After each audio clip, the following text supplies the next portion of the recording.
Salmo 27, versículo 13 e o 14. Está escrito assim: pereceria sem dúvida, se não cresce que veria os bens do Senhor na terra dos viventes.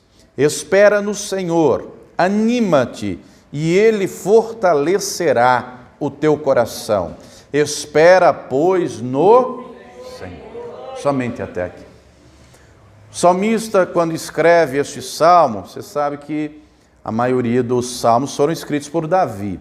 A primeira parte, embora os salmos nós tenhamos em 150, a quantidade total são divididos em 5 livros no hebraico.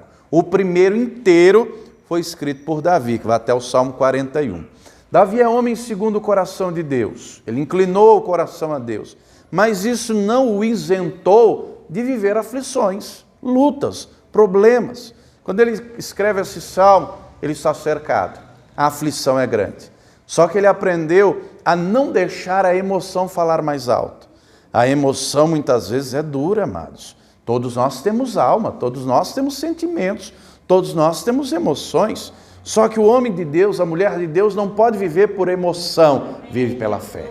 É por isso que ele declara: se eu não cresço, já teria morrido, mas eu acredito, eu vou ver a bondade do Senhor, a boa mão do Senhor está estendida em meu favor, eu creio, Ele vai me fortalecer, Ele vai operar na minha vida, e isso que é luta hoje será testemunho amanhã. Eu não sei quais são as lutas que você tem passado, o Senhor vai fortalecer o teu coração, Ele vai operar na tua vida. Quem crê nisso, diga glória a Deus. Você crê também que o Senhor vai falar conosco? Então, por gentileza, coloque tua Bíblia sobre o teu assento e vamos dar para o Senhor e para a sua palavra a melhor salva de palmas que você já deu. Feche teus olhos, aplaudindo e glorificando. Senhor nosso Pai, Senhor nosso Deus e Pai, Deus bendito, santo e todo-poderoso, a tua igreja te aplaude e te glorifica. Nós viemos aqui te cultuar. O Senhor é a razão, é o motivo de estarmos aqui reunidos, ó Deus. Abre os céus agora e receba o louvor da tua igreja, e por essa mesma abertura, vai derramando agora a tua graça, a tua bênção, a tua virtude e o teu poder. Ninguém veio aqui ouvir o homem falar, o homem não tem nada a dizer, todos queremos ouvir a tua voz, a tua palavra. Tome agora os lábios do pregador, a boca do mensageiro, que eu diminua e o Senhor cresça. Remova toda barreira, todo obstáculo e envie a tua palavra com poder e autoridade, e que a tua palavra agora vá e produza o resultado para qual está sendo enviada, em nome do Senhor Jesus. Diga amém, Senhor. Tome o teu assento, por gentileza, pode se assentar, mas preste muita atenção, não se distraia. Se você trouxe aí caneta e papel, tome nota de tudo o que vai ouvir e aprender, amém? Todo cristão tem a obrigação de conhecer a palavra de Deus. Muito bem, Davi começa este salmo dizendo o seguinte, vamos ler aqui, versículo 1. O Senhor é a minha luz e a minha salvação, a quem temerei? O Senhor é a força da minha vida, de quem me recearei? Ele começa declarando a sua confiança em Deus. Ele começa declarando quem é Deus para ele. Ele deixa claro: o Senhor é a minha luz. No Antigo Testamento inteiro, amados, essa é a primeira menção clara como o Senhor como luz.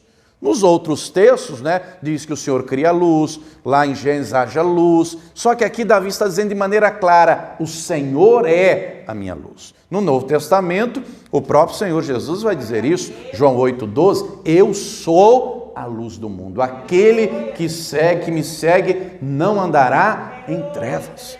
Então aqui Davi, cheio do Espírito Santo, ele diz: Deus é a minha luz, Deus me ilumina, e a luz prevalece sobre as trevas. Você já caminhou, por exemplo, numa rua escura e vê lá ao final um poste, uma lâmpada? Já aconteceu com isso alguma vez? Por menor que seja a luz, ela é visível, ela é perceptível. Andando de avião, então, nem se fala. O avião vai subindo, e aí vai distanciando da terra, mas mesmo antes de passar das nuvens, ainda é possível ver as pequenas luzes lá embaixo. Então a luz destaca. Davi aqui declara: Deus é a minha luz, Ele me ilumina, Ele me guia. Ele diz mais: Deus é a minha salvação. De quem temerei? A quem temerei? Como diz lá o apóstolo Paulo no Novo Testamento, Romanos 8,31, se Deus é por nós, quem será contra nós? Ele diz mais: o Senhor é a força da minha vida, é Ele que me levanta, Ele que me sustenta, Ele que me fortalece, Ele que me coloca de pé. De quem me recearei? E aí ele traz à memória algo que ele já passou. Versículo 2 diz assim: quando os malvados, meus adversários e meus inimigos, investiram contra mim, isso tudo está no passado, para comerem as minhas carnes, tropeçaram e caíram. A ideia aqui do hebraico é uma alcateia de lobos famintos, escorrendo já água nos dentes, famintos para devorar uma presa, famintos para devorar uma ovelha. É isso que ele está dizendo. Os inimigos haviam cercado, mas o Senhor deu vitória, o Senhor deu livramento, o Senhor deu salvação. Os inimigos tropeçaram e caíram. Ele diz no versículo 3, no 2 é passado, no 3 ele diz: ainda que um exército me cercasse, o meu coração não temeria. Ainda que a guerra se levantasse contra mim, nele confiaria.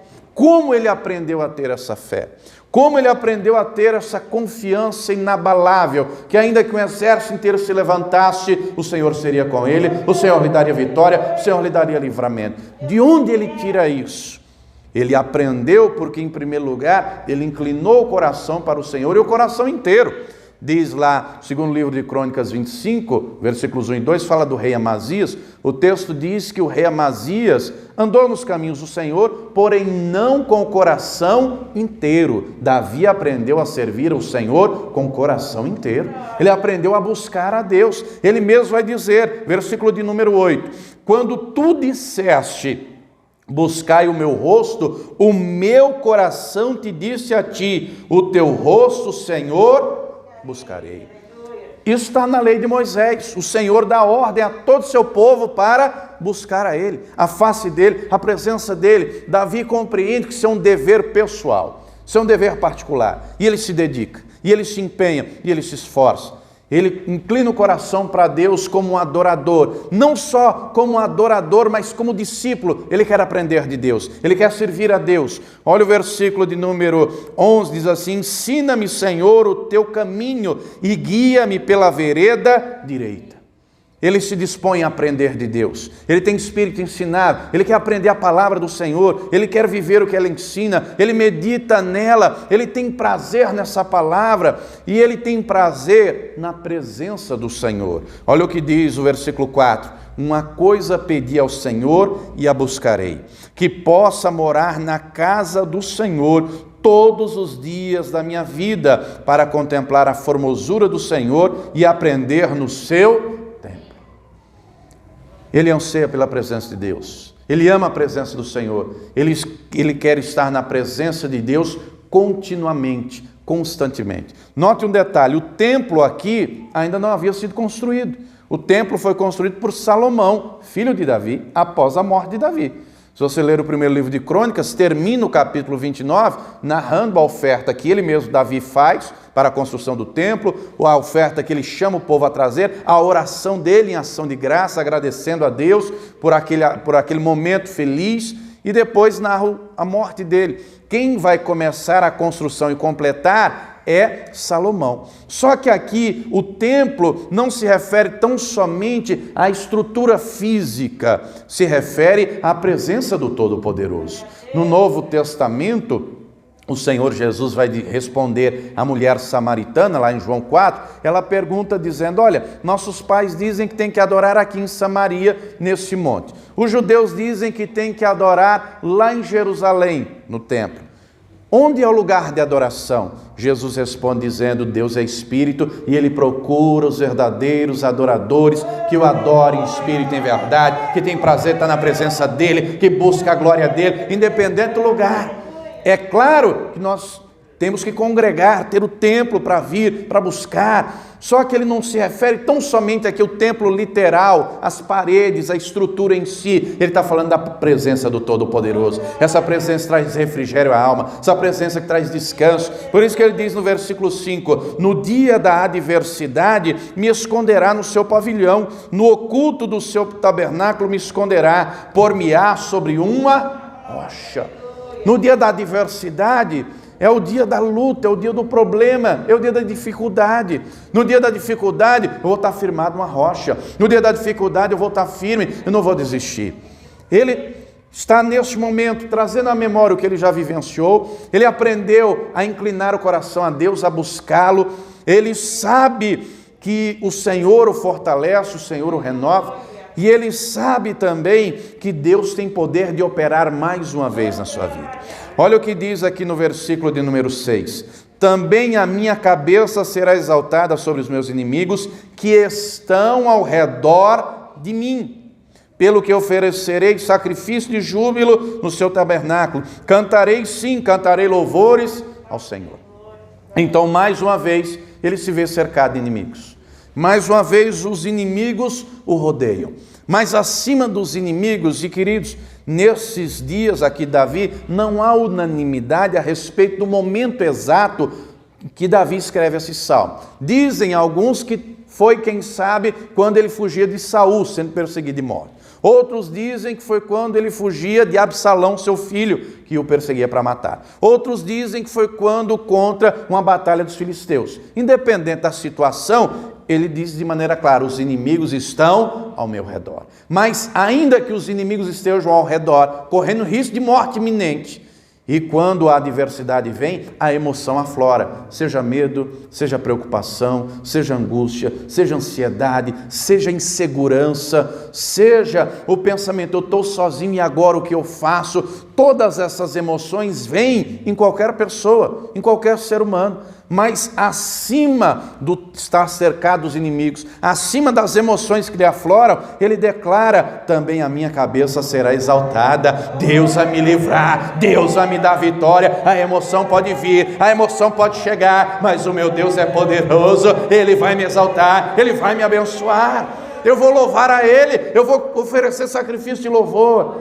Querido, querida, nesses dias, os inimigos têm cercado o povo de Deus. De um lado bate a incredulidade, de outro lado bate a ansiedade, de outro lado bate a angústia, do outro lado bate o medo, de outro lado bate a incerteza, de outro lado bate a depressão, de outro lado bate o desânimo, e eu estou dando alguns exemplos. De outro lado é o desemprego, o problema dentro de casa. São vários os inimigos que cercam o povo de Deus. E nesses dias, infelizmente, muitos têm se diminuído diante do inimigo. Tem recuado, tem desanimado, tem deixado o inimigo ganhar espaço. Vivemos em dias que muita gente não consegue ter força para orar. Não consegue ter força, tem condição, pode até vir aqui à casa de Deus, mas não tem força para vir. Outro dia falei com a irmã pedindo oração porque estava muito fraca na fé, numa depressão profunda. Oramos, clamamos, profetizamos a palavra, liberamos a palavra. Mas não é só ela, diversas pessoas. A angústia chegou no coração, a preocupação bateu, a depressão chegou. Quando estamos diante do inimigo, qual é a nossa reação? Qual é a nossa postura? Nos acovardar? Achar que o inimigo é maior? Não, meu irmão, é hora de exercitar a fé, é hora de acreditar. O inimigo pode me cercar, mas acima do inimigo, o meu Deus é vivo, o meu Deus é poderoso, Ele não me deixa, Ele não me abandona, Ele não me abandona. Olha o que ele diz no versículo de número 9: não escondas de mim a tua face, e não rejeites ao teu servo com ira. Tu foste a minha ajuda, não me deixes nem me desampares, ó Deus da minha salvação. Por que ele começa esse versículo dizendo isso? Porque ele é um homem que busca Deus, é um homem com o coração inclinado para Deus. Ele traz à memória aquilo que o antecessor dele passou, Saul. Saul começou bem, cheio do Espírito Santo, profetizou. Só que o Saul, à medida que o tempo foi passando, Saul é o primeiro rei de Israel, ele começa a deixar Deus de lado. Ele se torna desobediente, ele se torna rebelde, ele deixa de viver uma teocracia. Teocracia é governo de Deus, Deus, cracia, governo. Ele deixa de viver uma teocracia para querer implantar uma democracia. Segundo a filosofia grega, democracia é governo do povo, Com Deus não é o povo que governa, com Deus é Deus que governa, é a palavra dele, é a direção dele, é a vontade dele, que é boa, que é perfeita, que é agradável. Saul deixa então de praticar a vontade de Deus para fazer e dar ouvidos a que o povo quer. E aí ele começa a desobedecer a Deus. Se você ler 1 Samuel 13 em diante, ele vai desobedecendo continuamente, a ponto de ele mesmo rejeitar o Espírito Santo. O Espírito Santo sai dele. Deus então manda Samuel ungir o novo rei, que é Davi. Saul vai ladeira abaixo. O Espírito Santo já não está mais nele, demônios o atormentam. E aí, depois Davi mata Golias. Depois Davi se torna general, começa a vencer batalhas. E Saul ouve as mulheres cantando, Saul matou milhares, Davi matou 10 milhares. Ele é tomado de inveja. Só tem inveja quem não tem o Espírito Santo. Ele não tinha mais o Espírito Santo, demônios o atormentavam, a inveja entra no coração dele. A inveja vira raiva, da raiva vira ódio. A ponto de um dia eles estarem assentados, Davi à mesa, ele fica com ódio de Davi de uma tal maneira, quando ele ouviu lá a música, ele diz, o que falta para ele? O reino? Ele já tinha ouvido de Samuel, que Deus já tinha se provido de um novo rei, homem segundo o seu coração. Ele pega uma lança e atira em Davi. Davi tem que fugir para salvar a própria vida. Saul se torna obstinado, ele vai perseguindo Davi em todos os lugares, chega ao ponto de mandar matar o sacerdócio do Senhor, chega ao ponto de consultar uma feiticeira, culmina com o próprio suicídio. Ele se afastou de Deus. Davi sabe de tudo isso, só que ele sabe também, Deus não vai se afastar dele porque ele busca, porque ele ora, porque ele obedece, porque ele é fiel, porque ele se esforça na presença do Senhor, porque ele tem prazer na presença de Deus. Querido, querida, nós não podemos imitar o exemplo de Saul, nós temos que imitar o exemplo de Davi, de buscar ao Senhor, de inclinar o coração para Deus, de buscar e buscar com intensidade, de ter prazer na presença do Senhor. Nesses dias, amados, muita gente tem perdido o prazer de meditar na palavra, de orar, de congregar. Tem gente que pode vir, mas não vem. Tem gente que gostaria de vir, mas não pode. Nós não podemos perder o prazer nas coisas de Deus, senão o nosso coração vai se afastando dele, o nosso coração vai esfriando. Quem está entendendo, diga amém.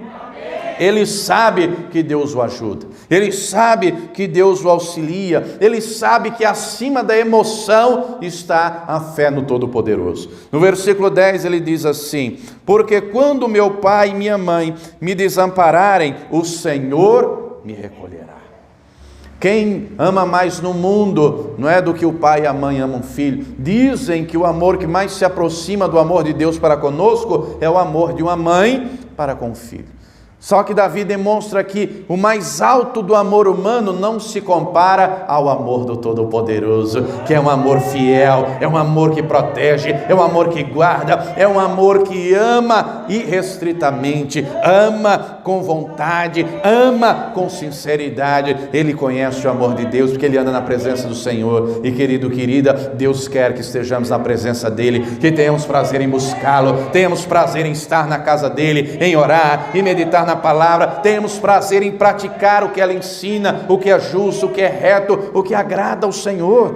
Temos que assim fazer. Ele sabe de tudo isso, ele está cercado de inimigos, só que acima do inimigo ele sabe, o Deus a quem eu sirvo é poderoso, o Deus a quem eu sirvo me ajuda, o Deus a quem eu sirvo não me desampara, o Deus a quem eu sirvo é fiel. E meu irmão, Deus não te desampara, você não está sozinho, Deus está contigo, Deus é poderoso, ele vai mudar essa história, ele vai operar na tua vida, ele vai fazer milagre. Quem crê nisso, diga glória a Deus. Agora, Deus não trabalha sozinho, o que é para nós fazermos, Deus não faz. E algo elementar e fundamental é separar emoção de fé. A emoção aflora quando estamos diante de uma situação difícil, de uma situação seja de doença, de uma situação seja de desemprego, de uma situação familiar complicada, seja por conta de briga conjugal, seja por conta de familiar que está no vício. Enfim, a emoção aflora de acordo com a circunstância. O homem de Deus, a mulher de Deus não pode viver de emoção. O homem de Deus, a mulher de Deus tem que viver da fé. Ainda que as lágrimas venham, ainda que a angústia queira chegar, ainda que a depressão queira bater, é necessário acreditar: o meu Deus é maior, meu Deus é poderoso, eu creio, Ele é vivo, Ele é fiel e Ele vai operar na minha vida. É isso que ele declara no versículo de número 13, onde começamos a mensagem. O salmista diz assim: pereceria sem dúvida, se não cresse que veria os bens do Senhor na terra dos viventes. O pereceria, ele está parafraseando o que nós encontramos lá em Hebreus 11:6, do qual ele nem havia nascido ainda, foi escrito pouco mais de 1000 anos depois. Hebreus 11:6 diz assim: ora, sem fé é impossível agradar a Deus, porque é necessário crer que Ele existe e que Ele é galardoador dos que o buscam. Ele deixa claro: se eu não cresce, eu já teria morto, eu já estaria morto. E queridos, é triste ver, mas é uma realidade. Tem muita gente morto na fé. Tem muita gente que não consegue mais acreditar. Tem muita gente pensando: não tem mais jeito para o meu casamento, não tem mais jeito para essa situação, não tem mais jeito para essa doença. Tem gente desistindo, tem gente se entregando. Querido, querida, ter fé quando tudo está bem é fácil. Eu estou com saúde, é Deus, glória a Deus, Deus está me dando saúde. Eu estou com casamento, só alegria, glória a Deus. Eu estou com dinheiro no banco, eu não devo nada, está tudo bem. É fácil ter fé quando está tudo bem. O difícil é ter fé na hora da luta, na hora da adversidade, na hora do problema. Ele está cercado, ele está rodeado, os inimigos estão ao redor. Mas ele deixa claro: a minha fé é maior, eu acredito no meu Deus. Quando o texto diz aqui, veria os bens do Senhor, bens aqui nas demais traduções é no sentido de bondade, é no sentido do favor de Deus, no sentido do estender do braço do Senhor, da mão poderosa, da intervenção divina. Ele acredita: Deus vai operar na minha vida, Deus vai me abençoar, a bondade dele chegará, a glória dele se manifestará, ele vai mudar essa história. E meu irmão, acredite, Deus é poderoso para mudar a tua história, por mais difícil que ela seja, por mais que você pense: pastor, é só um milagre. Deus é poderoso para fazer milagre, Ele é Deus do impossível, Ele é o Deus que tudo pode. Nada é difícil, nada é impossível para o Deus Todo-Poderoso. Nós temos que ter fé para acreditar, porque Ele tem poder para realizar, Ele tem poder para curar a doença, Ele tem poder para libertar do vício, Ele tem poder para restaurar o casamento, Ele tem poder para fazer além daquilo que pedimos ou pensamos. Mas nós temos que exercitar a nossa fé, nós temos que acreditar. A fé de Davi está embasada em quem Deus é. Por isso que ele começou o salmo dizendo: Deus é a minha luz, Deus é a minha salvação, Deus é a minha força. A nossa fé não está baseada nisso ou naquilo, a nossa fé está baseada no caráter do Deus Todo-Poderoso, que é o mesmo ontem, hoje e eternamente, o Deus que não muda, o Deus que é misericordioso, o Deus que é fiel, o Deus que é poderoso para realizar o impossível na vida de quem crê. É necessário exercitar a fé, é necessário acreditar, só que é necessário compreender. Temos que viver pela fé, mas tendo a consciência que a nossa fé tem que ser uma fé perseverante, e não uma fé morta, uma fé que desfalece. Quando eu venho, eu estou provando que eu acredito, vou na casa de Deus, vou buscar a Deus, Deus vai falar comigo. Quando eu oro, eu provo que eu acredito, Deus está ouvindo na minha oração, Deus se move pela minha oração, eu vou continuar orando, eu vou continuar buscando, não estou orando em vão. Quando eu persevero em meditar na palavra, eu provo que eu estou acreditando, Deus vai falar comigo, essa palavra é lâmpada para os meus pés, é luz para o meu caminho, ela vai me iluminar, ela vai abrir o meu entendimento, ela vai entrar no meu coração, ela vai me animar, ela vai me fortalecer. Quando eu faço, eu provo que eu creio. Tem gente perdido a fé, não medita mais na palavra, não ora mais, não congrega mais, não busca mais. Não, queridos, nós temos que agir. Nós temos que agir, porque o que é para nós fazermos, Deus não vai fazer. E ter a consciência também de que tudo tem um tempo determinado. Nós somos imediatistas. Nós queremos que Deus opere ontem, para eu não ter nem que chorar hoje. É verdade ou não é? Nós queremos que Deus operasse ontem, para hoje eu só glorificar, para hoje eu só louvar. Não é assim que Deus trabalha. Tudo Deus tem um tempo. Ele não nos isenta das aflições, Ele promete estar conosco, Ele promete a vitória, Ele promete o livramento. Por isso que no versículo 14 o texto diz: espera no Senhor. É necessário compreender, tudo tem um tempo. Ah, pastor, mas eu queria tanto que meu marido já tivesse convertido. Ô, pastor, eu queria tanto que meu filho já fosse liberto da droga. Ô, pastor, eu já queria tanto ter sido curado dessa doença. Ô, pastor, estou até agora desempregado. Queria tanto que Deus já tivesse aberta a porta de emprego. Meu irmão, tudo tem um tempo determinado. Continua crendo, continua perseverando. Deus é poderoso para fazer tudo isso e muito mais. Só que nesse tempo de espera, nós temos que desenvolver a confiança, acreditar, Deus vai fazer, Deus vai fazer. Nesse tempo de espera, diz a continuação do versículo, anima-te. Não está dizendo Deus te animará. O texto está dizendo, anima-te. Eu tenho que me animar, você tem que se animar. Tem gente que não consegue levantar de uma cama. Tem gente que está tão para baixo que quer que o mundo acabe embarrando para morrer encostado. Não tem fé para mais nada. Ô, meu irmão, se levanta. Ah, pastor, mas o negócio está difícil. Se anime, porque Deus é fiel, Deus é poderoso, Deus vai mudar essa história. Se anime. Tenha esperança, acredite. Ah, pastor, mas a situação está difícil, a pandemia está aí, e está morrendo gente, e está acontecendo um monte de coisa. Meu irmão, se tiver chegado o dia de você ir, você iria, tenha certeza disso. Se esse dia não chegou, é porque Deus ainda quer operar na tua vida. Esse dia ainda não chegou, porque Ele ainda quer operar. Ele quer operar milagre, Ele quer operar na tua vida, para você glorificar o nome dEle. A palavra deixa claro que ninguém tem poder sobre o dia da sua morte. O dia chegou, Deus leva. Seja de Covid, seja da doença que for, seja dormindo ou acordando. Eu tenho um tio meu, há pouco mais de um ano, almoçou, sentou numa cadeira, baixou o chapeuzinho dele lá no interior do Piauí. Baixou o chapeuzinho dele, cruzou o braço para tirar um cochilo. Deus levou. Não tinha doença, não tinha nada. Dentro de casa. Sentou, tirou o cochilo. Quando a minha tia foi mexer com ele, Raimundo, esse tio meu chama Raimundo, chamou, estava morto. Deus levou.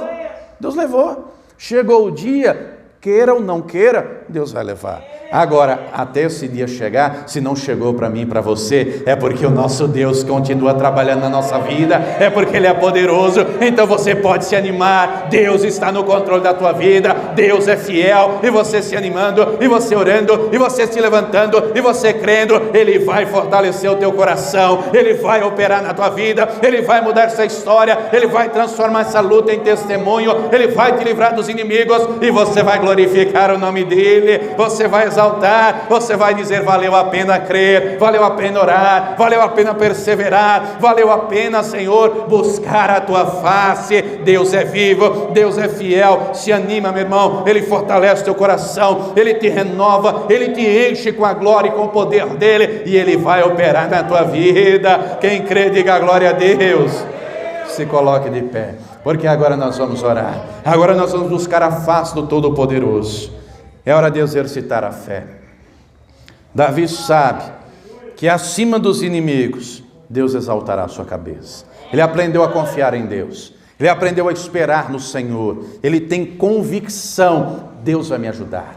Deus vai me livrar, Deus vai me abençoar, Deus vai exaltar a minha cabeça. Eu vou contar o testemunho, o nome do Senhor será glorificado. Ele tem prazer em buscar o Senhor. Meu irmão, a gente tem que ter prazer em buscar a Deus. Nós temos que ter prazer em buscar a presença do Senhor, buscar mais a Deus do que as bênçãos de Deus, porque as bênçãos se tornam consequência da comunhão, as bênçãos se tornam consequência da intimidade, as bênçãos se tornam consequência da obediência, as bênçãos se tornam consequências da nossa fidelidade com Deus, da nossa caminhada com Deus. O triste é ver que tem gente que infelizmente ouve a palavra, mas ela entra por um ouvido, sai pelo outro. Não, essa palavra tem que entrar no nosso coração. Nós temos que buscar ao Senhor e buscar de todo o coração. Nós temos que ter sede de Deus. Nós temos que buscá-lo, nós temos que desejá-lo. A palavra dele tem que ser viva na nossa vida. A palavra dele não pode estar resumida tão somente a um pedaço de papel. Ela tem que estar viva na tábua do nosso coração. Ela tem que arder aqui dentro. A presença do Senhor tem que ser real no nosso interior. Nós vamos buscar a face dele agora.